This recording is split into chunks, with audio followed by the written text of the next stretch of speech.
They didn't throw me a farewell ceremony when I left the army. No final salute. No speech, no folded flag.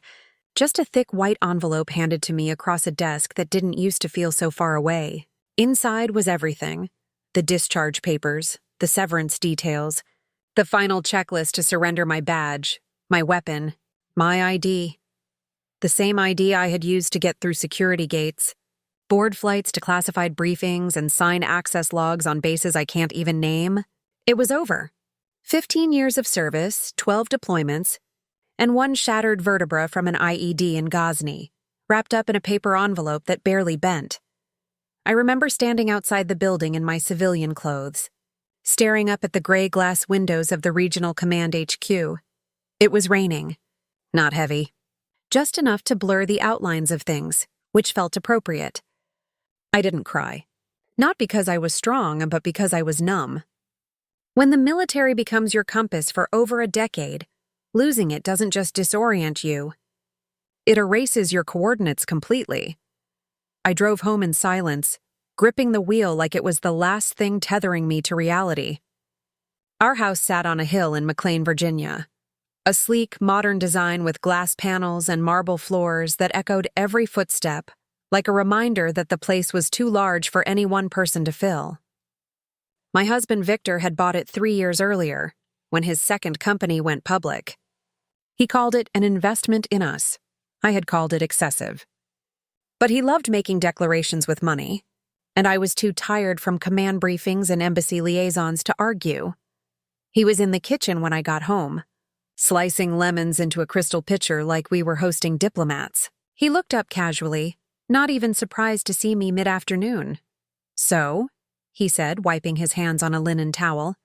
"It's official?" I nodded, effective immediately. He didn't hug me, didn't say he was sorry or that he was proud. He just poured himself a glass of sparkling water and sat at the marble island, sipping slowly like he was deciding something. I took off my boots, not regulation anymore, and stood in the doorway, soaked, unsure what came next. Then he said it. "I think it's time we start living a little more." "Independently," I blinked. "What do you mean?" "I mean," he continued as if it were the most obvious thing in the world, "we split things down the middle. Expenses, groceries, utilities. Everything 50-50. I'll cover my half and you cover yours. It's just cleaner that way." There was no malice in his voice. Just calculation. Like I was a business partner in a startup that had just failed to return on investment. I didn't answer right away. I walked past him into the living room, dropped the envelope on the coffee table, and sat down on the edge of the sofa like a soldier waiting for new orders. The silence between us wasn't tense. It was sterile. Like the kitchen. Like the house. Like our marriage had become. He glanced at the envelope. "You'll be okay," he said, more to himself than to me. "You're tough. You always figure it out." I studied his face. This was the man who once told me he admired my discipline, who kissed the scars on my back and said they were proof I could survive anything, who held me during nights when I woke up shaking from dreams I couldn't remember, but still felt in my bones. That man, that version of Victor, wasn't sitting across from me now. This Victor looked at me like I was luggage he didn't remember packing for the trip. "All right," I said. His eyebrows lifted slightly. "All right," I nodded. 50-50. "Got it?" he smiled, relieved. Maybe even a little triumphant. Like he'd expected a fight and was pleased I didn't give him one. That night, he ordered takeout, Thai food. 2 entrees, 1 for him, 1 for me. No shared dishes, no drinks, not even the spring rolls we used to split. I ate mine in silence while he scrolled through emails on his phone. By the next morning, I noticed the credit card we shared had been closed. My name wasn't on the new one. The joint account had been divided. I was locked out of our streaming services. Even the car, a charcoal black Range Rover we picked together, had been moved from the garage to the driveway, while he parked his Tesla in the spot that used to be mine. I didn't say a word. I made coffee with the last of the grounds. I'd toast with no butter. Folded laundry that I remembered washing alone. Then I sat down with my old army laptop and opened a blank document. The title I typed was short. Contingency Plan Alpha. Because if there's one thing the military teaches you, it's to always have a plan for when the mission changes.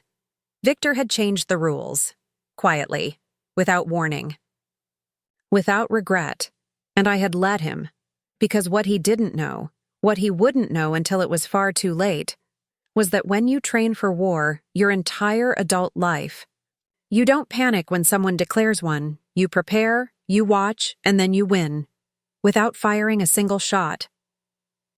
The first morning without my rank felt quieter than I expected. Not in the way silence brings peace, but in the way it leaves you aware of every single thing missing. The uniform wasn't hanging by the door. The combat boots weren't beside the bed. The watch I had worn since my second deployment, synchronized military issue, disciplined in its every tick, now rested uselessly on the dresser. For the first time in over 15 years, I didn't have a reason to wake up before the sun, and yet I did, out of muscle memory, out of discipline, or maybe out of fear that if I didn't rise, I might dissolve entirely into the sheets. I sat up without stretching. The ache in my spine from that last mission in Afghanistan greeted me like an old companion, one I no longer had to hide from command. There would be no morning report, no operational briefing, no encrypted messages blinking on a secure screen. Just the house, just me. And Victor, somewhere across the hall, who now treated me like a temporary tenant rather than the woman he once promised to shelter from every storm. I wrapped myself in the same gray hoodie I used to wear during winter runs through the base, but it felt looser now, not just from weight loss, but from something harder to name. Detachment, maybe. I walked barefoot through the house, the marble floors cold beneath me, and made my way to the kitchen, where I found him already there, freshly showered, hairstyled, wearing a button-down shirt that still smelled faintly of the dry cleaner's plastic wrap. He was pouring almond milk into his smoothie, the blender already cleaned and drying on the rack, like he'd been up for hours orchestrating his own little civilian mission. He didn't greet me. Didn't look surprised. Just nodded, took a long sip of his green concoction, and checked something on his smartwatch. I moved past him silently, opened the cabinet for the coffee tin, only to realize it was empty. The new tin was on the top shelf, the one I couldn't reach without stepping onto the counter stool. Once upon a time, he would have noticed that. He would have reached up without being asked, set it beside the mug like it was nothing. But this morning, he said nothing, just watched me struggle with a kind of detached amusement. I climbed the stool, retrieved the tin, set it down quietly. The grinder, the filter, the water, all mine to manage now. When the coffee was brewing, he finally spoke. "Do you have any plans for today?" The way he asked it sounded less like curiosity and more like an evaluation. Like he wanted to measure the productivity of the person who used to hold a national security clearance, but now stood barefoot grinding beans in a kitchen that no longer felt like mine. "Not yet," I said simply, stirring my cup. He raised an eyebrow, like the lack of agenda confirmed something he already believed. "Well," he said, finishing his smoothie, "it's a good time to reinvent yourself. That's what you always told your cadets, right?" I didn't answer. Not because I didn't have one, but because I wasn't ready to waste it on a man who now measured worth in bank statements and time blocks. He left soon after, keys in hand, cologne trailing behind him like a mark of ownership on air. I heard the Tesla start, smooth and low, nothing like the rugged growl of the Humvee I used to drive over Afghan terrain. When the garage door closed again, it felt final. I sat alone with my coffee, letting the steam blur my vision until the world lost its sharpness. I didn't cry, but my throat ached in that way only grief can summon, not for a person, but for a life. The woman who once negotiated intelligence operations with diplomats in Ankara now sat calculating whether she had enough points on her loyalty card to cover groceries. The dissonance was almost laughable. By mid-morning, I had begun sorting the documents Victor had left on the kitchen counter the night before, a spreadsheet labeled monthly, household budget, and a folder titled Expense Reallocation, Proposal. Inside were itemized lists, dividing our life like a post-divorce mediation, even though we were still married. Rent, utilities, food, streaming services, property taxes, all dissected down the middle. He had even included projected grocery costs, highlighting organic produce under his column and leaving mine blank. His signature sat neatly at the bottom, beneath a printed note that read, "Please acknowledge with counter-signature." I traced the edge of the folder with my finger, not angry, not offended, just stunned at how clinical love had become. Or maybe it always was, and I had only now taken off my issued blinders. Instead of signing it, I placed the folder in my desk drawer, next to my military discharge papers. 2 sets of orders, one official, one emotional, both representing a version of me that no longer existed. I spent the rest of the day walking through the neighborhood, memorizing the cracks in the sidewalks, the changing color of the leaves, the familiar repetition of luxury SUVs with personalized plates. Each house looked like ours, oversized, perfect, and slightly hollow. I watched other women jog by, earbuds in, Lululemon leggings tight, not a hair out of place. None of them had to return to a kitchen where a man who once kissed their deployment letters now handed them a budget like a performance review. I passed a bookstore, a military surplus shop, a recruiting center now turned into a smoothie bar. I paused in front of it, staring at the now hiring sign with ironic detachment. Would they want a former major to serve protein blends? When I returned home just after sunset, Victor was already there, typing away on his laptop in the home office we once shared. He didn't hear me come in, or maybe he did and chose not to acknowledge it. I stood in the hallway, watching him for a moment. The curve of his spine, the way his fingers moved quickly across the keyboard, the furrow in his brow. All of it felt foreign now. Not long ago, I used to send encrypted messages across battle zones to save lives. Now, he sent expense reports across Wi-Fi to protect his tax brackets. I made dinner that night, grilled chicken, rice, and steamed broccoli, just like I used to when we first got married. I plated both meals, waited, but when I called his name, he shouted back, "I'm busy.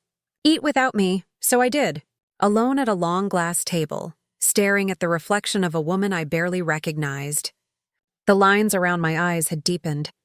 The firmness in my jaw remained, but the sparkle in my gaze, the one that once lit up after leading a successful mission, flickered faintly. But somewhere beneath that, buried under the wreckage of all I had lost, was the fire. And it wasn't out. Not yet. That night, I sat in bed with my laptop open. I didn't scroll through social media or watch comfort shows like I used to in my rare off-duty weekends. I opened my military contacts, scanned old emails, found an encrypted server I hadn't used since my last year in Ankara. And there, waiting quietly in the digital shadows, was an unopened message marked, "Classified, for your eyes only." It had arrived 3 months ago. I clicked on it. Read it twice. Then once more. It was from a contact I trusted, someone who now worked in the private sector, in an undisclosed project that required operational experience, discretion, and strategic expertise. The position had been left open after a senior analyst had to relocate suddenly. High pay, equity, remote base, government adjacent, under NDA. I didn't smile. I didn't leap. I just leaned back, arms crossed, and stared at the ceiling. I didn't need to beg anyone for space. I didn't need to prove my worth to a man who had reduced love to line items. The offer sat there quietly in my inbox like a loaded weapon. I didn't touch it, not yet. Not until I knew every angle, every contingency. I was no longer wearing a rank. But I was still a strategist. Still a leader. Still a soldier in every way that mattered.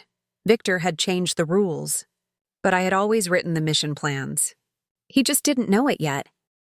The first utility bill came addressed to me. Not to Mr. and Mrs. like before, not to the shared account we'd used for 8 years, but to me alone.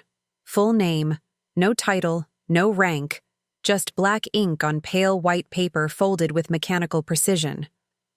The envelope sat untouched on the console table near the front door for a full day before I picked it up. Victor had walked past it twice. Looked at it once. Didn't comment.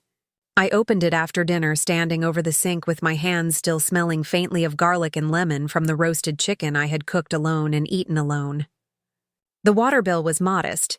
We didn't use much, not anymore. But the weight of seeing my name tied to an obligation we once shared felt heavier than the amount due. It wasn't about the money. It was about the deliberate reclassification of my presence in that house. A quiet erasure of partnership. Rewritten line by line in account statements and automatic transfers. The next morning, the Wi-Fi password changed. I tried to log in and was met with a polite error, the kind that suggests it's you who forgot something, not that something was taken. I stood in the hallway holding my phone like a weapon without a charge. I heard Victor upstairs on a video call, laughing, pacing, connected. I waited until his meeting ended and asked in the softest tone I could manage, "Did you reset the router?" He didn't look up from his screen. "Had to upgrade for work," he said. "The new password's on the fridge." It wasn't. I checked twice. When I asked again later, he shrugged and said he must have forgotten. "I'll text it," he said. But the text never came. By the end of that week, the coffee was gone. The second car key was missing. The laundry basket I always used had been replaced by a different one, identical in shape but slightly smaller, as if my needs were being gently resized. I began to notice how the house began adjusting to his comfort and shrinking around mine. My favorite mug disappeared, replaced with a generic white one that didn't hold heat. The blanket I kept on the couch, the soft gray wool one I brought back from Germany, vanished entirely. When I asked, Victor said it was probably in storage, though he hadn't been in the storage room in months. I opened the cabinets and saw spices rearranged. I opened the fridge and found my almond butter tossed, replaced with his protein snacks and oat bars in military rows. It wasn't sabotage. It was subtraction, small, precise acts of removal, like cutting a tree one ring at a time until it hollows and collapses silently. One afternoon, I went to the pharmacy to pick up my anti-inflammatory medication. The card declined. The pharmacist looked at me apologetically, like I was someone to be pitied. I paid in cash and drove home in silence, hands trembling more from insult than financial stress. That night, I checked the bank account and saw the final withdrawal. Victor had moved all shared funds to his personal business account, citing financial realignment in the transaction note. I didn't confront him. I printed it, filed it, highlighted it, because that's what you do when you're building a case, not for court, but for clarity. I wasn't angry, not yet, just recording every strike. By the end of the second week, I began waking up before him again. Not out of duty, but because sleep had started to feel unsafe, like a vulnerable state I couldn't afford. I used the early hours to clean, reorganize, repack. I began placing my documents in a separate folder, locking away small valuables, keeping a coded list of passwords and contacts in a notebook that never left my side. I knew he wasn't dangerous, not in the physical sense, but he was indifferent. And sometimes indifference is the slowest kind of violence, not because it hits, but because it lets everything around you fall without once reaching out to catch it. I tried applying for a temporary consulting job with a logistics firm downtown. They recognized my name, my record, my leadership, but the position had already been filled. "You'd be overqualified anyway," the HR rep said. "Maybe something opens up next quarter." I thanked him, left, drove past the base I used to report to and didn't look at the gates. Some absences hurt more when acknowledged. At home, I found the mailbox full of new account registrations, water, electricity, waste disposal, all in my name. I opened them one by one, stacking them neatly, recording payment schedules. I didn't cry. I just adjusted. Victor began hosting colleagues in the evenings. Business dinners that used to include me, now rebranded as work sessions. I overheard him once, laughing over drinks on the patio, saying, "She's figuring things out, still adapting to civilian life." The way he said it made me sound like a stray dog rescued from a shelter. That night, I locked my bedroom door for the first time, not because I feared him, but because I wanted to mark a boundary, my space, my terms. The next morning, I found that my coffee was replaced. Not the same brand, not even the same roast, Just a bag of discount grounds placed beside a new French press I never asked for, as if my preferences had been deleted and replaced by whatever was convenient. I made the coffee anyway. It tasted like compromise. A few days later, I discovered that the spare room, the one I used as a reading space, had been converted into a guest suite. Fresh linens, new pillows, a scented candle that didn't belong to either of us. When I asked, he said his sister might visit. She needs space, he said. You understand, I nodded. Of course, I always understood. I understood when my boots were moved from the front closet. When my uniforms were packed away without asking. When the picture of me receiving the Army Commendation Medal was taken down from the hallway wall and replaced with abstract art. We're modernizing the decor, he said.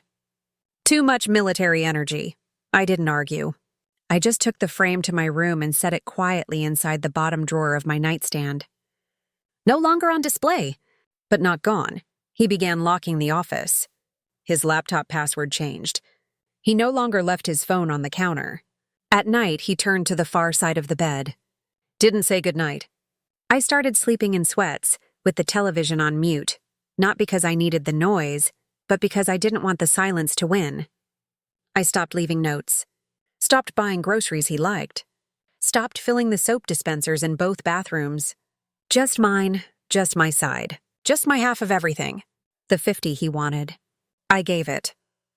One afternoon, I found a package on the porch, addressed to him but left open. Inside, a new espresso machine. Top of the line, imported. I hadn't even known he drank espresso. I carried it inside, left it on the counter, and stared at the space where the blender used to be. When I opened the cabinet above it, I found all my mugs, the ones I thought had been lost, stacked high on the top shelf, unreachable again. I didn't move them. I just wrote it down. That night, I began drafting my own budget, not the kind he'd proposed, but a strategic one. I began listing assets, resources, escape routes. I reached out to former colleagues under pseudonyms, checked local listings, spoke with an attorney recommended by an old friend from the embassy days, someone who had handled sensitive military transitions before. I didn't mention divorce. I didn't even mention Victor. I just said I was ready to start over, and I needed to know what I was entitled to keep. The attorney listened, asked smart questions, took notes, sent me a list of documents to prepare. I had them all. The following week, I paid every bill that bore my name. I even paid some early. I wanted no debts, no anchors, no traces of dependence. When the power company sent an email confirming my updated account, I marked it with a star. It felt like something small, but earned. Mine. Victor noticed none of this. Or maybe he did and pretended not to. That's what people do when they underestimate you. They dismiss your silence as surrender. They see your stillness as softness. But I was neither soft nor surrendered. I was preparing, quietly, efficiently, the way I had been trained to, because every door he closed, every resource he cut, every shared thing he privatized, wasn't isolating me. It was freeing me. It was confirming what I had begun to suspect in the moment he said, "From now on, we split everything 50-50. He thought that would reduce me. He never imagined it would set me free. He said it on a Tuesday morning, in that offhand tone he had developed over the last few weeks. That smug managerial cadence he reserved for interns, valets, waiters, and apparently now, his own wife. I had just finished folding the last of the towels, not because he asked, not because I owed it to him, but because I had grown tired of living in clutter. I placed them quietly in the linen closet, the scent of detergent still clinging to my fingertips, when he walked past me in the hallway with his coffee and said, "You know, you could always go get a job, like everyone else." Just like that. No eye contact, no pause. Just the sentence dropped like a glass of water on a polished floor, clear, harmless-looking, and utterly cold. I stood still, back turned, towels in hand. I didn't respond. Not because I had no words, but because I had too many. And none of them would have mattered to him. He was already halfway down the stairs, already opening his laptop, already back to his world of capital gains, pitch decks, and client lunches where he joked about being married to a retired soldier who still folds socks with military precision. But I had already gotten a job. Long before his remark, long before the closed accounts, the single dinner plates, the scented candles I never lit. It had started with a message on an IE encrypted network used only by former field operatives and defense consultants, a space reserved for those who had once held access to places civilians never knew existed. The message was simple. A private firm with government ties was seeking strategic operations advisors with on-ground experience in high-risk regions. I matched all criteria. I sent a single line in response. Available for briefing. No resume. No formalities. They didn't need those. My name had history. My service record had its own weight. Within a week, I had a digital meeting with a man who didn't introduce himself, only nodded and asked if I could still think fast under pressure. I told him I could think faster now, because no one was shooting at me anymore. He smiled, offered me a contract. High compensation, equity stake, remote operations, full autonomy, all under non-disclosure. I read every line of that contract in silence, sitting on the edge of the same couch where Victor once proposed to me. I didn't smile. I didn't celebrate. I signed. Returned the document. Deleted the email. Memorized the access code. My new workday began at 5 a.m., not because they asked, but because I chose it. While Victor still slept, I'd make my coffee in silence, wrap myself in the hoodie I hadn't worn since my early deployments, and slip into the makeshift office I had built inside the guest room before he claimed it for his sister. I'd close the door, draw the blinds, and log into a system that most people would mistake for a digital ghost town, but which, for those who knew, pulsed with silent directives, secure comms, encrypted briefings, and layered simulations designed to predict real-world conflict before the world saw it coming. I wasn't just working. I was operational again. Not with a weapon, not with a battalion, but with what had always been my deadliest asset, my mind. I analyzed supply chain threats, modeled evacuation scenarios, traced patterns of diplomatic breaches before they turned into headlines. I wasn't just useful. I was essential. I was once again part of something that mattered, not for applause, not for medals, but for precision and impact. And no one in that house knew, especially not the man who now thought I had nothing better to do than get a cashier job at the local market. He began asking subtle questions. Not because he was curious, but because he was suspicious. "You've been waking up earlier," he said one night. "Can't sleep?" I shrugged. "Just read better in the morning." Another time, "You're spending more time in the guest room." "Looking for inspiration?" I nodded. "Trying to write something." He laughed, as if the idea of me writing anything besides a mission report was absurd. "A memoir, maybe?" he teased.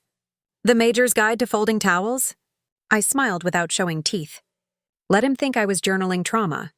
Let him think I was processing the loss of a career. Let him think I was still the woman who waited for permission to be seen. Because every hour I spent behind that closed door, I was building a different kind of power, one that didn't ask for permission, one that didn't depend on shared finances or performative love or the illusion of partnership. I was rebuilding the only alliance that had ever truly protected me, the one between my intellect and my will. Money began flowing in after the second week. Not to our joint account, that was long gone, but to a newly opened account in my name only, routed through a secure digital platform with an alias and two-factor authentication. I didn't spend any of it, not yet. I wanted to see how long he would pretend not to notice. When I declined his invitation to split a dinner bill one night, he looked mildly annoyed. "Thought we agreed on 50-50, he said, sliding the check across the table. I picked it up, paid it in full, and said nothing. He raised an eyebrow, confused. But he didn't press, because he liked believing he had broken me. And I had no intention of ruining that illusion, not while it still served me. I started ordering things online, small at first. Books, office supplies, a second laptop, portable drives. They arrived discreetly in plain packaging, signed for by the concierge. I brought them in while he was at work, unpacked them methodically, and set up my workstation inside a storage closet I cleaned out myself. No one would think to look there. No one ever really does. I installed soundproof panels, backed up every file to 3 separate cloud drives, used burner emails to communicate with my contact. I knew what I was doing. I wasn't building a career. I was building an exit, not just from the house, but from the version of myself that had once needed it. I was reconstructing identity from the inside out. Not as a wife, not as a former major, but as a strategist in camouflage, walking through civilian life undetected. Victor continued living as if I didn't exist beyond the shared hallway. He booked trips without telling me, hosted dinner parties where I wasn't invited. Once I found out through a tagged photo on someone else's feed. A rooftop gathering, champagne flutes raised, Victor smiling beside a woman I didn't recognize. Younger, shinier, his hand resting lightly on her lower back. I didn't ask. I didn't text. I saved the photo, dated it, filed it. I wasn't collecting heartbreak. I was collecting evidence. Every small humiliation, every casual cruelty, every document I was never meant to see. All of it went into the folder I had renamed Phase 2. I kept up appearances. Folded clothes. Replaced dish soap. Replied to surface-level questions with vague civility. I laughed at his jokes when necessary. I made dinner when he had guests. I played the quiet ex-soldier-turned-housewife who had no options and no clue how to rebuild. And behind that mask, I ran threat analyses for international firms, intercepted fake intel before it reached embassies, helped strategize extraction routes for citizens trapped overseas. Every time he said, "You should really think about rejoining the workforce," I smiled politely and thought, "You have no idea." He changed the locks to the office one day. I noticed the new keypad and pretended not to. He started printing things I wasn't meant to see, documents marked with signatures I didn't recognize and invoices from business entities I hadn't heard of. He began working late, talking to lawyers, using phrases like asset protection and pre-divorce structuring on the phone when he thought I was asleep. I kept still, didn't react. I had already built my fortress. Mine just didn't have walls. It had proof. I wasn't planning to destroy him. I didn't need to. He was building the case against himself, one careless assumption at a time.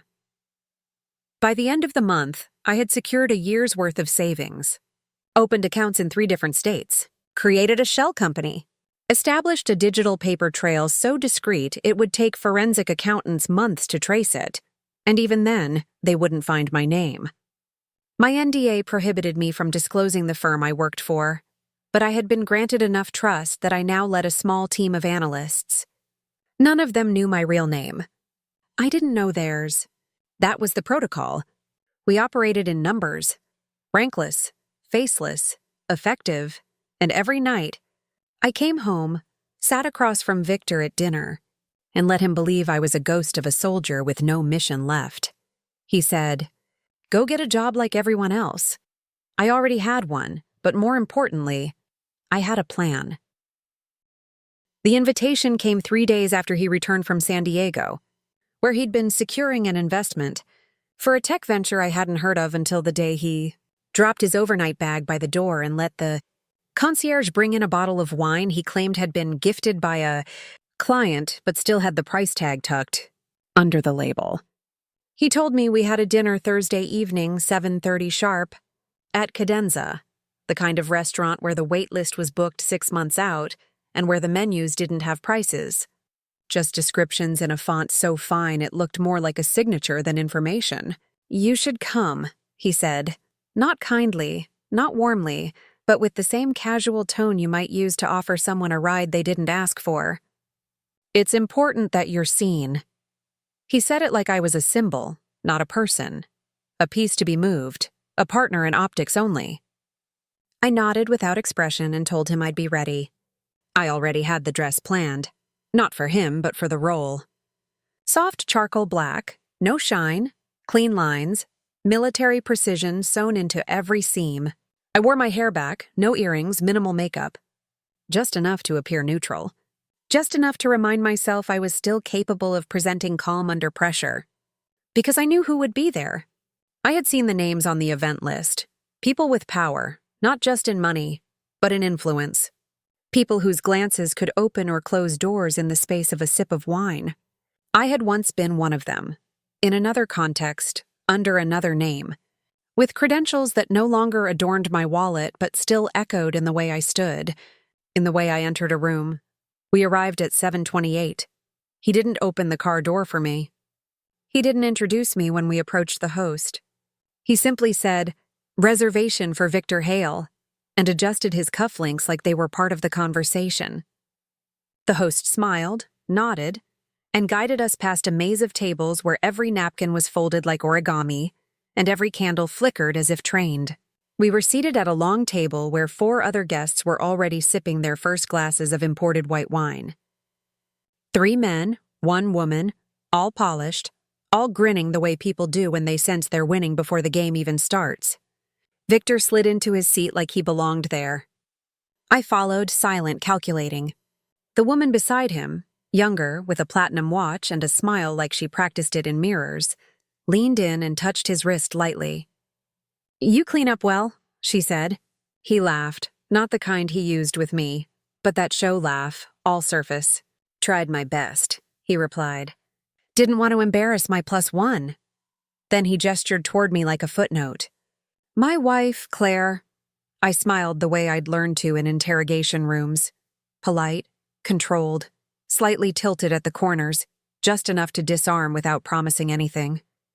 The woman said, "I've heard so much about you." I didn't respond. I didn't need to.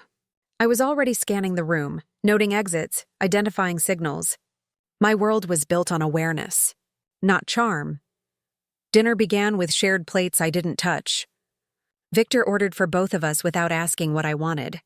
"She's trying the fish," he said, handing the menu back. I didn't correct him. I let him believe I had no preferences. Let him curate the performance. Because I knew the only thing more dangerous than being underestimated was being underestimated in public. And he had no idea the version of me seated across from him wasn't the one he remembered. It was the one he'd never met. The operator, the planner, the ghost with receipts. The conversation drifted to business, then to politics, then to a discussion about how veterans had a hard time adapting to civilian life, prompted by one of the guests who clearly had never served a day in uniform but felt comfortable diagnosing an entire demographic. Victor chimed in. "Claire's adjusting," he said. "It's been a tough transition, but she's getting there." Then came the smirk. That half smile, tight and smug, the kind that comes from someone who believes they've won a quiet argument that was never even spoken aloud. It lasted a second. Maybe less. But I saw it, and it told me everything I needed to know. He was proud. Proud of having clipped my wings. Proud of parading me like an artifact. Proud of thinking I was still under his thumb. I didn't react. Just lifted my wine glass, took a slow sip, and made a mental note of the number of minutes it had taken him to belittle me in front of strangers. 13. I had faced snipers with more courtesy. When the check came, the server placed it discreetly near Victor's hand. He didn't move, just glanced at it, then at me. "Would you mind?" he asked. I forgot my wallet in the car. A lie. I'd seen him slide it into his jacket. He was testing me, seeing if I'd flinch, seeing if I'd play the role. I didn't say a word. I reached into my bag, pulled out my own card, not the one linked to our old joint account, but my personal one. The one tied to the consulting job he didn't know about. The one funded by strategy and not inheritance. I handed it over without blinking. The server nodded and returned a moment later with a receipt. I signed it, tucked it away, and returned to my glass, letting the silence between us hum like a quiet engine. He raised his eyebrows, almost impressed. "Thanks, babe," he said. "I'll get the next one." I smiled again. Just enough to show teeth. On the ride home, he was unusually cheerful. "They liked you," he said. "You were poised." I nodded. "It's a skill." He didn't notice the tone. Or maybe he did and chose not to comment. The thing about men like Victor is they don't actually want equals. They want reflections, something to confirm the image they have of themselves. And I had stopped being his mirror a long time ago. At home, he disappeared into his office. I changed out of the dress, folded it neatly, and placed it back in the garment bag. Then I retrieved the dinner receipt from my purse and scanned it into my encrypted folder. Not because I needed reimbursement, but because I was documenting everything. Every purchase, every imbalance, every conversation where he played benevolent dictator while I played compliant accessory. I labeled the file, Cadenza Dinner Surveillance. Because even in civilian clothes, I never stopped collecting intel. That night, I didn't sleep in our bed. I took a blanket to the couch and stayed up reading field reports from my team. One of them had flagged a potential breach in a supply line out of Istanbul. I spent an hour cross-referencing sources, drafting a report, and submitting a recommendation. When the reply came, approved, proceed, I allowed myself a breath. Not satisfaction, not victory, just confirmation. That I still mattered, that I was still precise, that I was not the woman Victor had spent the evening ridiculing with a smirk he didn't know I'd filed like a classified report. At dawn, he came downstairs, surprised to find me awake. "Couldn't sleep?" he asked. I looked up from my laptop. "Didn't try."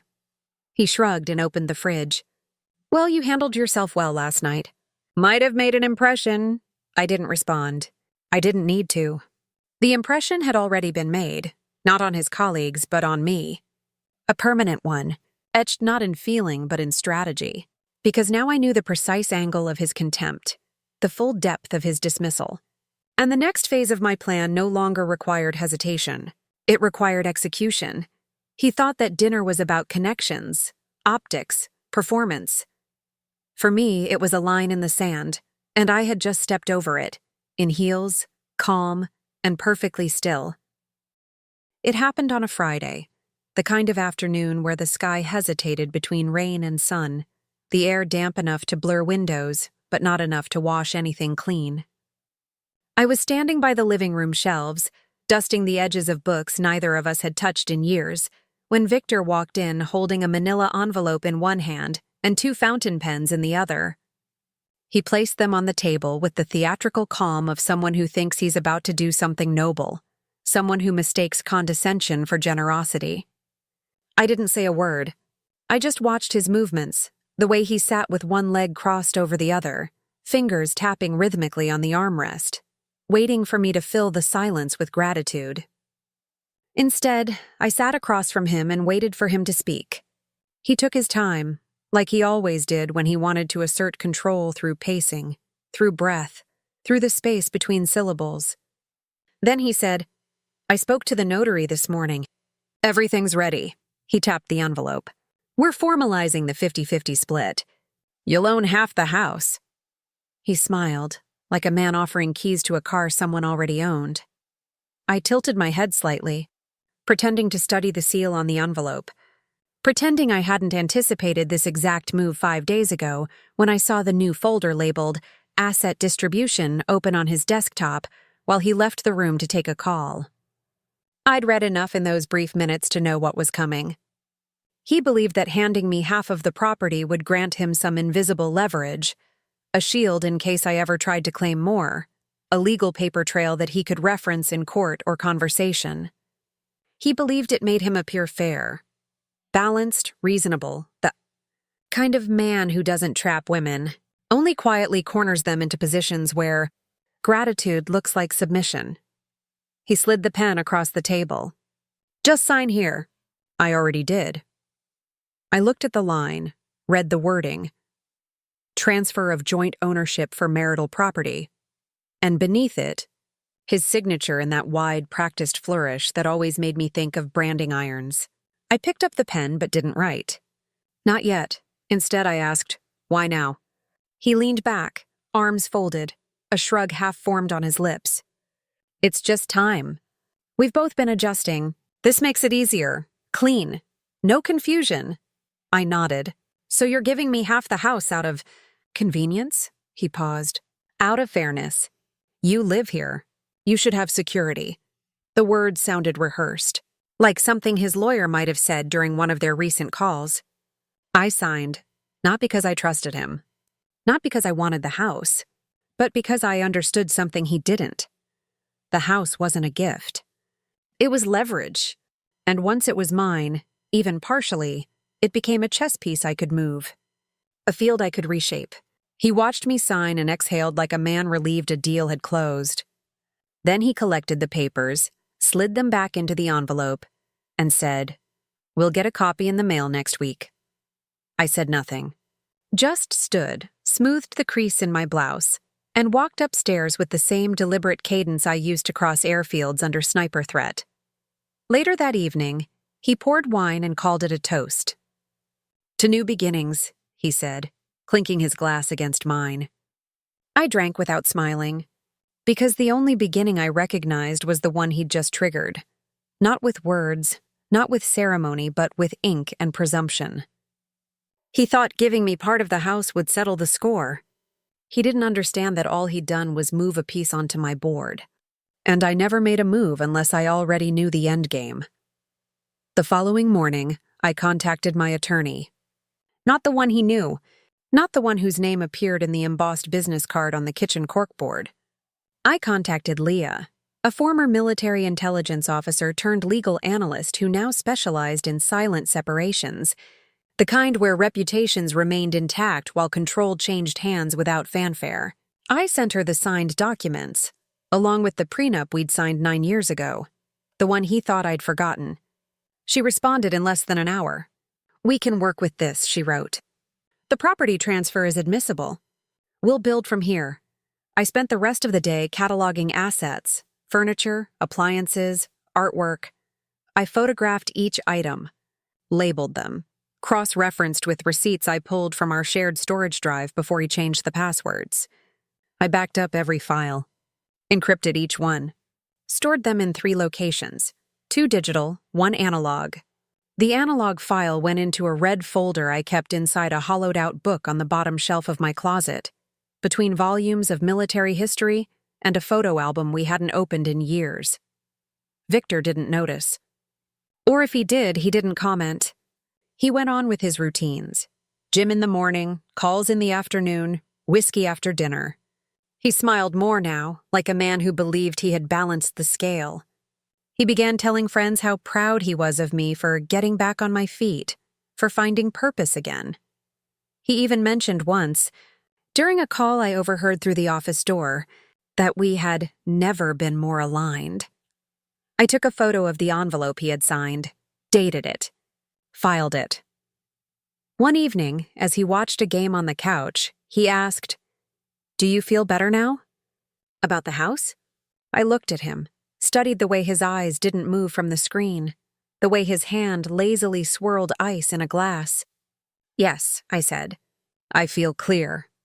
He nodded, satisfied, as if the transaction had healed something. He didn't understand that clarity isn't comfort.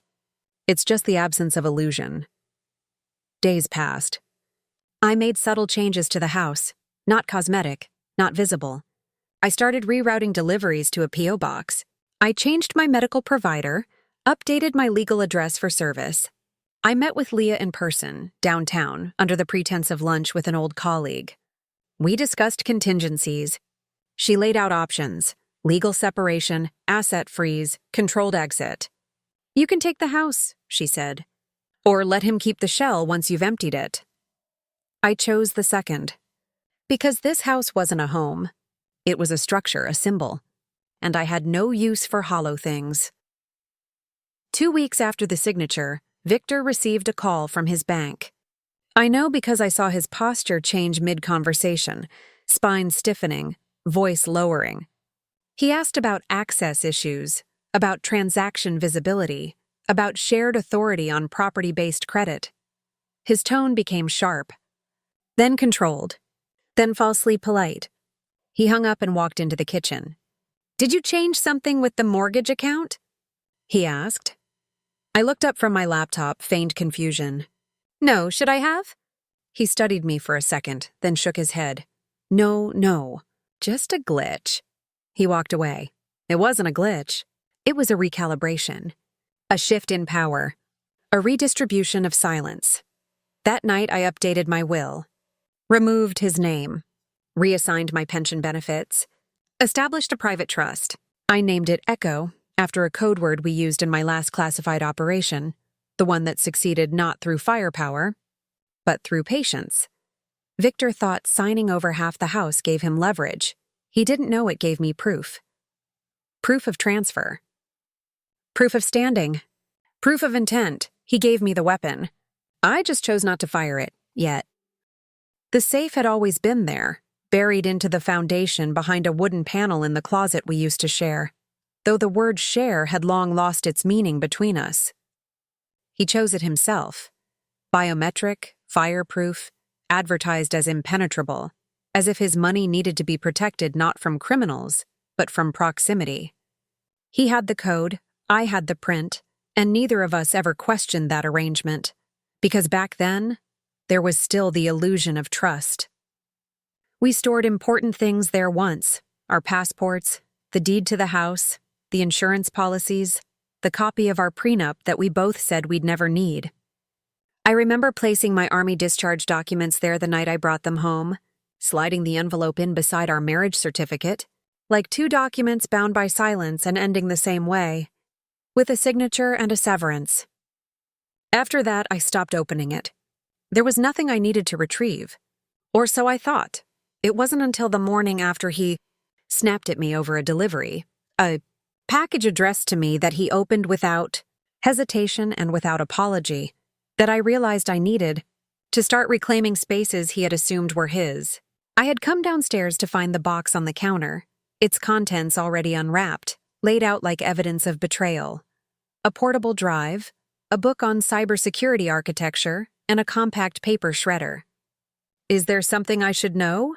he asked, voice low, polite, poisonous.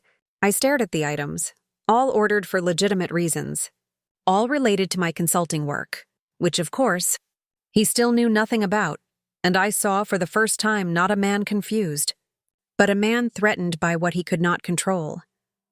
I didn't answer. I placed the items back in the box, picked it up, and carried it upstairs.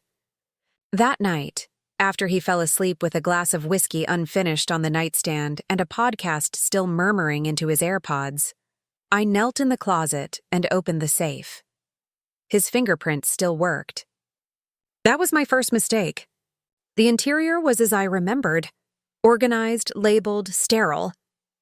The passports were still there, though I noted he'd removed mine from the binder and placed it in a separate folder. The deed to the house, now legally split, had been refiled under his name first, mine second. The insurance policies had been updated, new ones added, all with beneficiaries reassigned, and none of them included me. My name was gone. Not crossed out. Not replaced, erased. But what caught my attention was an envelope labeled Personal Liquidity Reserve, containing a cashier's check for $75,000, dated 3 weeks prior, endorsed but not yet deposited. I studied it for a long time, not because of the amount, but because of what it meant. That he was preparing for a future without me, quietly, methodically, just like I was. The only difference was that I wasn't planning to walk away with a check. I was planning to leave with my name. I closed the safe, walked to my desk, opened a secure server, and initiated a new security protocol. The next day, I called the safe manufacturer, explained I needed a code reset for biometric reprogramming, provided serial number, verification photos, and proof of ownership. They processed the request, sent instructions. I waited until he left for the gym. His routine never changed, and that, ironically, became the most predictable weapon I had. In 34 minutes, I changed the master code, erased his fingerprint, registered a new one. Mine. Just mine. I moved the important documents, mine, not his, to a second fireproof case I had already purchased and hidden in the attic. I photographed everything, time-stamped every action. I didn't touch the check. I wanted him to find it later, untouched, like a relic of a strategy that failed before it began. He didn't notice for days. Or perhaps he did, and waited for a moment to confront me with some sense of wounded dignity. That moment came on a Wednesday evening. Over dinner I didn't cook and conversation I didn't initiate. He mentioned, almost offhand, that he needed to retrieve a tax document from the safe. I nodded. It should still be in there, I said. He looked at me like someone might glance at a mirror that fogged over without reason. After dinner, he went upstairs. 10 minutes later, he returned. Did you change something with the safe? He asked. I looked up from my laptop. It wasn't working? He hesitated. My print didn't register. The code's not working either. I tilted my head. Maybe the battery's low. I haven't touched it. He stared, waiting for a crack, a slip. Anything to indicate I was lying. I gave him nothing. Silence is easier when you've practiced it in interrogation rooms. He didn't push. Not that night. But over the following week, I noticed changes. He started leaving his office door open again, started asking pointed questions masked as conversation. Did you reorder more office supplies? Have you been in the storage room recently? Do you still keep that folder with our legal documents? I answered vaguely. Not because I didn't know, but because I wanted him to remember that not all silence is ignorance. Some of it is strategy. One night, I heard him pacing outside the closet, the digital beep of failed code entries echoing through the hallway. I lay in bed, eyes open, heartbeat steady. He never mentioned it again. In the days that followed, I began transferring select contents from the safe to my private trust. Digital scans, notarized records, protected accounts. I logged every action, created redundant backups, forwarded one copy to Leah, who reviewed everything and replied with a single word. Excellent. My safe, the new one, now contained only 3 physical items: my military commendation, the contract with my consulting firm, and a small metal pin Victor once gave me during our first year of marriage. I kept it not out of nostalgia, but as a reminder of how easily sentiment can be weaponized when you forget who you are. Victor, for all his arrogance, understood symbols. When he realized he no longer had access to the place he considered his fortress, he began reacting in subtle ways, testing boundaries, asserting control elsewhere.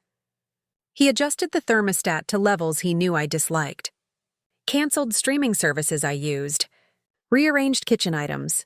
The fridge became a war zone of preferences. My almond milk vanished. My favorite snacks were replaced with protein bars and sparkling water in flavors no human ever requested. It was petty, predictable, ineffective. The safe became a metaphor for everything he no longer controlled: my money, my documents, my independence, my silence. And he hated it. But he never asked again. Never directly, because asking would have required vulnerability, and men like Victor don't know how to bleed without seeing a profit. On the last day of the month, I printed a final document, one that summarized all asset transfers, all legal filings, all ownership reassignments. I placed it in the safe, labeled it with the date, and locked it behind my fingerprint. Then I stood in front of the closet mirror, looked at myself without the frame of marriage, without the uniform, without the identity he had tried to repurpose into something small and soft. And I said nothing. Because victory, when precise, makes no noise. He still thought I was just adjusting. He didn't realize I was already finished. It didn't begin with a scream. It began with a fork. Silver, cold, balanced. Laid neatly beside a dinner plate I hadn't touched in days because I no longer had the appetite for food prepared in silence. He stood over the table, jaw tight, collar unbuttoned, his belt still half looped like he'd come home in a hurry from some meeting that didn't go the way he planned. The air between us was too still, the kind of stillness that precedes a tremor, not yet chaos, but something sliding in that direction. I had just finished updating a contract revision on my laptop, a private client requesting oversight on a crisis simulation involving a supply chain breakdown overseas. I was precise, focused, calm. And then he called my name from the bottom of the stairs with a tone that didn't request attention. It demanded it. I didn't respond right away. I closed my laptop slowly, slid the chair back, and walked down, each step deliberate, controlled. He was waiting in the dining room, arms crossed. the overhead light casting long shadows across his face that made him look more like a sketch than a man I once said yes to. "You think you're clever," he said, his voice low, brittle. I stood in the doorway, one hand resting on the frame, not answering. "The accounts," he continued. "The safe. The lawyer I know you met with. Do you think I don't see it? You think you're building something behind my back?" He moved toward me slightly, not aggressive, not yet, but sharper than usual. "You're in this house because of me," he said. "You drive the car I paid for. You sleep in a bed I bought. You live in a life I built. Don't you dare pretend you're above me." I didn't flinch. I didn't blink. I studied him the way I had once studied enemy terrain. Not out of fear, but to calculate how fast I could cross it without leaving footprints. "You never asked me how I'm doing," I said finally. My voice was quiet, measured. "Not once." He scoffed. "Oh, please. You walk around like you're some shadow operative. Hiding behind emails. Whispering on the phone. You think just because you were some decorated officer that I should bow down to your trauma?" I stared at him. Not the man I married. Not even a stranger. Something else entirely. A man so hungry to be the center of the room that he had dismantled the entire architecture of companionship just to see himself reflected in silence. "I never asked you to bow," I said. "Just not to erase me." He laughed. Hard, bitter, theatrical. "Erase you?" he said, gesturing wildly to the room. "You're nothing without me. Nothing. You don't even exist outside this house anymore. You're a shadow-playing soldier in a sandbox that doesn't belong to you." The words should have cut. Once they would have. But I'd already buried the version of myself who would have bled for him.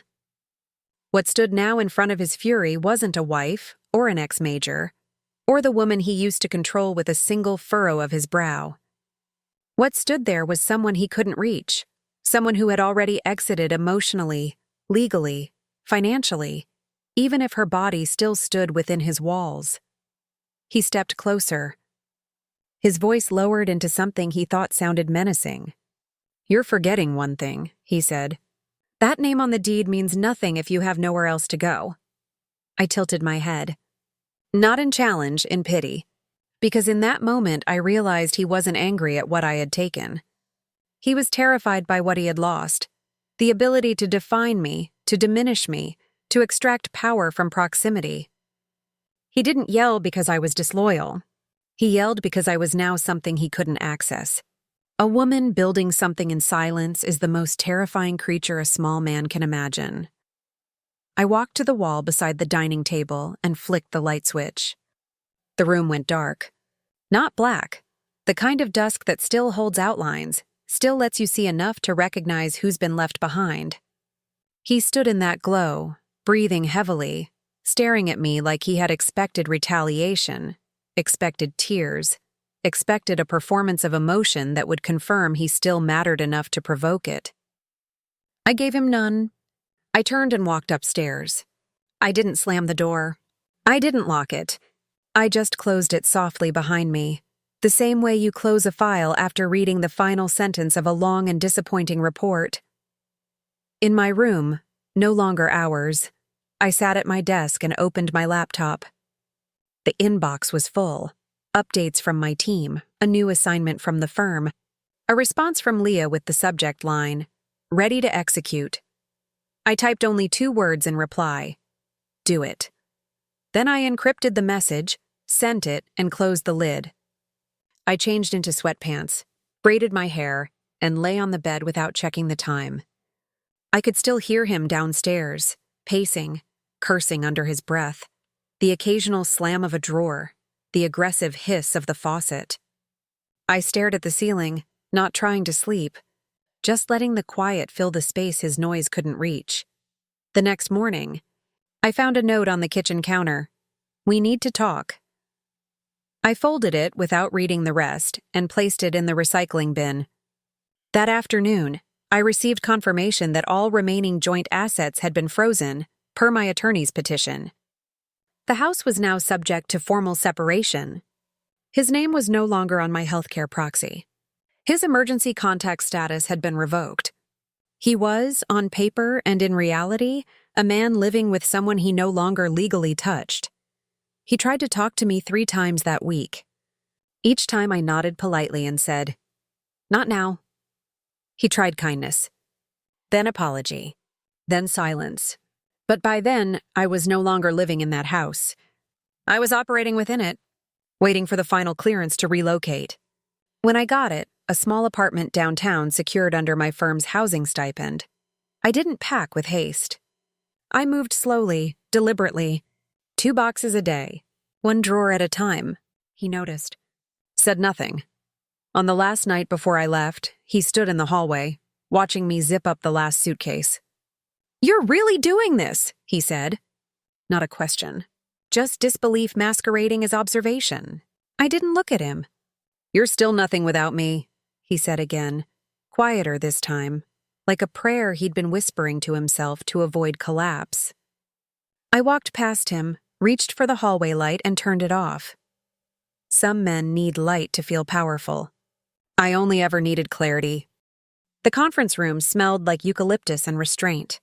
It was the kind of place where words landed heavily, weighted by legal consequence and sealed envelopes, where silence wasn't empty but loaded with implications.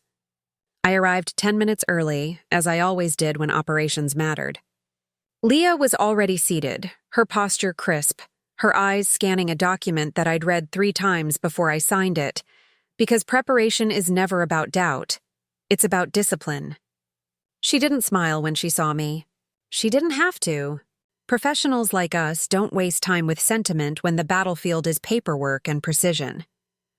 She gestured to the chair beside her, slid a folder across the table, and said, "He's coming." "He agreed to in person," I nodded. Of course he did. Because Victor was a man who still believed in performance. He would never let a battle like this happen over the phone. He needed to feel the room, to dress for it, to think he could alter the outcome just by showing up and rearranging the oxygen. When he walked in, he was wearing the navy blazer I bought him 6 years ago, the one he wore to close his first real deal, the one he kept for occasions where he needed to look powerful but accessible. He greeted no one. He sat, he looked at me. I returned the gaze without decoration. We weren't strangers. We weren't spouses. We were adversaries in suits pretending we could end this civilly. But we both knew that civility had nothing to do with justice. Leah started without preamble. She laid out the summary of actions already taken. Division of assets as per the revised property agreement, updated beneficiaries, freezing of joint accounts pending reallocation, legal hold on the discretionary fund he had been transferring to without disclosure. Victor's jaw twitched slightly at that one. "That's private equity," he said. "It was never jointly held." Leah didn't blink. "It was funded from a co-owned account under Claire's legal name. That qualifies as marital contribution." He shifted in his seat. "You're reaching." She opened a folder, placed a document before him, an email trail, transaction logs, his own signature on the funding release. He stared at it, said nothing. I watched his breath change. He wasn't angry yet, just cornered. He thought she'd bluff. He thought I would hesitate. But I had spent years in rooms where people lied with guns on the table. This wasn't tension. This was formality. He turned to me. "So this is how it ends?" I folded my hands. "It ended the day you told me I was nothing without you." He laughed once, short and hollow. "This is revenge." Leah spoke before I did. "No, this is enforcement." He looked away, eyes scanning the glass wall, the corridor beyond, maybe searching for a version of himself that still held leverage. But leverage only works on the unaware. And I had been many things in our marriage, but never unaware, she continued. "All accounts under your name with Claire's co-signature are now inaccessible until formal redistribution is completed. Your brokerage account linked to the joint mortgage has been flagged for audit. The house remains co-owned but frozen under Clause 78C. Claire has elected to vacate. You will be required to refinance or buy out her share." His mouth opened, but nothing came out, so she added with clinical sharpness, "If you are unable to do either, the property will be sold and proceeds divided." The room tilted then, not literally, but in him. I saw it in the way his hands moved. Slower, clumsier, less certain. I saw it in the microsecond delay between his reaction and his response. He was recalculating, reevaluating the terrain he thought was stable, and realizing the ground beneath him had been quietly eroded by someone who never needed to shout. He leaned forward. "You really want to go through with this?" I didn't answer. I handed him a letter. A simple printed statement, signed and notarized, that outlined the full scope of my withdrawal from all joint holdings. At the bottom, a single sentence. "I no longer reside within any structure, legal or emotional, that carries your name." He read it twice. He wanted to respond, to attack, to defend. But the room had already taken that from him. Leah placed another document on the table. "One last item," she said. "The 401k withdrawal you attempted last week triggered an alert. You listed Claire as a dependent to increase your access. That's a violation under federal claim guidelines." He froze. "That was a mistake." "I didn't finalize it," she nodded. "Which is why we're not filing, unless you do something reckless." The silence that followed was heavy not with grief, but with the weight of realization that he had lost not because I punished him, but because I had outpaced him. Every move he made was a reaction to something I had already done. Every card he held was one I had already seen, folded and replaced with something unplayable. He sat back, rubbed his temple, and for the first time in months, looked tired in a way no gym or scotch could fix. The meeting ended with signatures. Documents passed between hands. No handshakes. No final remarks. Just the soft click of pens and the rustle of envelopes closing around decisions that could not be undone. I walked out first, not because I wanted to win the image of departure, but because I didn't need anything else from that space. Leah caught up with me near the elevators. "He'll try something else," she said. "Men like that always do." I nodded. "I know. But now he has to do it alone." That evening, I logged into my personal account and watched as the pending transactions cleared. My share of the joint assets was now liquid, secured, partitioned across multiple channels. I didn't celebrate. I didn't pour wine or call a friend. I simply opened a spreadsheet, updated the figures, and closed the lid of my laptop with the same calm I used to secure an exit route under pressure. He messaged me later that night. A single line. "You've destroyed everything." I didn't reply. Because he had it backward. I hadn't destroyed anything. I had just stopped pretending his kingdom was my shelter. The next morning, my phone buzzed with a notification. The mortgage lender had declined his refinance application. Insufficient collateral. Unstable financial history. He would now have to list the house. I stared at the message, then deleted it. I had already moved into my new space. Small, efficient, with windows that faced east so I could wake up with light. No marble countertops. No silent halls. Just air that didn't reek of resentment. A week later, Leah sent me the finalized filing.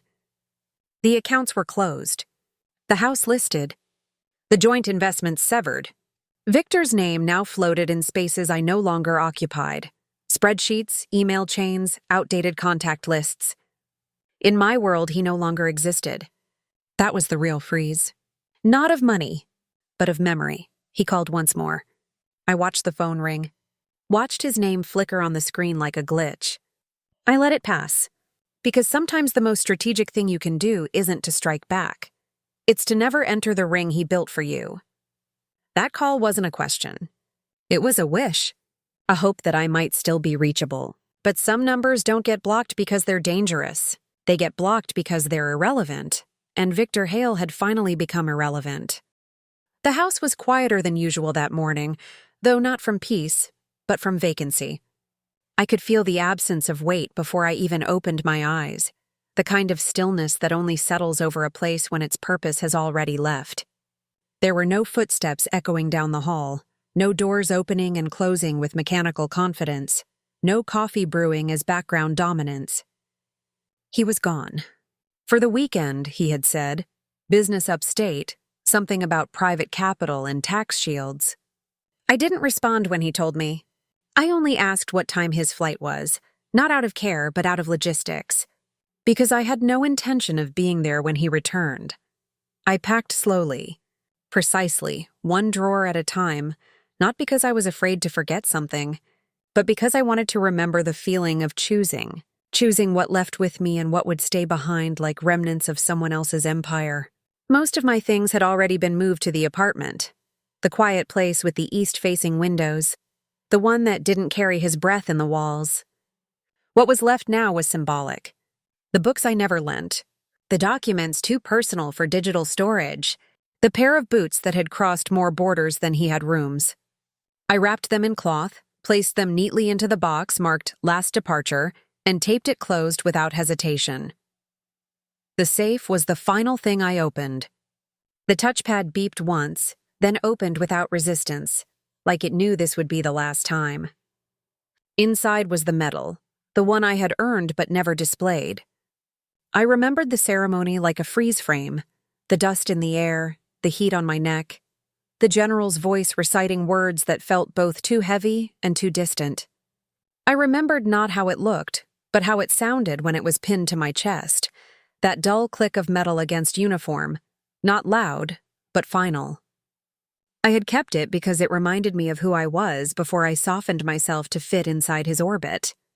And now, I would carry it out with me, not as a trophy, but as proof that even buried identity waits to be reclaimed. The letter was already written. 3 pages, typed, single-spaced, printed on the same matte ivory paper he used for shareholder updates. I left it folded on the kitchen counter, under his favorite mug, the one that read "Control is Power" in sleek black font. I had considered burning the letter after writing it, considered leaving nothing but silence. But some endings require documentation, not for closure but for clarity. The letter didn't explain what happened. He already knew that in fragments, whether he admitted it or not. It didn't accuse. It didn't beg. It listed facts, dates of account freezes, legal filings, transfers of ownership, timestamps of key conversations, emails he deleted that I archived before he thought to check. I included the moment he raised his voice and said I was nothing without him. I included the silence that followed when I didn't correct him. I ended the letter with one line only. Power isn't something you hold over someone. It's something you no longer need from them. I placed the house key beside the letter. Not out of courtesy, but because I wanted him to know exactly what had been surrendered and what had not. I left the garage remote on the counter, left the gate pass clipped to the fridge with the magnet that used to hold photos of us on vacation, smiles staged like ceasefires. I took nothing from the bathroom, nothing from the bedroom, nothing from the closet he used to organize by color like control was aesthetic. The things I took were mine before him, and the life I was stepping into would be mine after. I walked through each room one final time, not to mourn it, but to verify I'd left no trace that could be used against me. In the living room, I unplugged the last device connected to our shared cloud. In the office, I pulled the flash drive from the back of the monitor, the one I had placed there 6 months ago to mirror activity in case of legal necessity.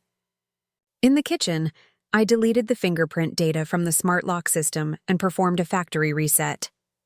Not to erase history, but to remind the house that it no longer recognized him as someone who had access to me. I wore black jeans and a fitted shirt.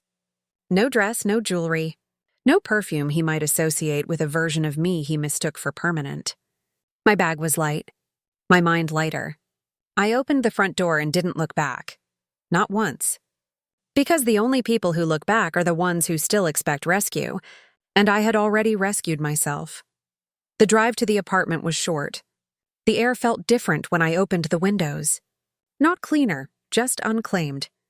I parked, carried the box inside, and placed the medal on the shelf by the window.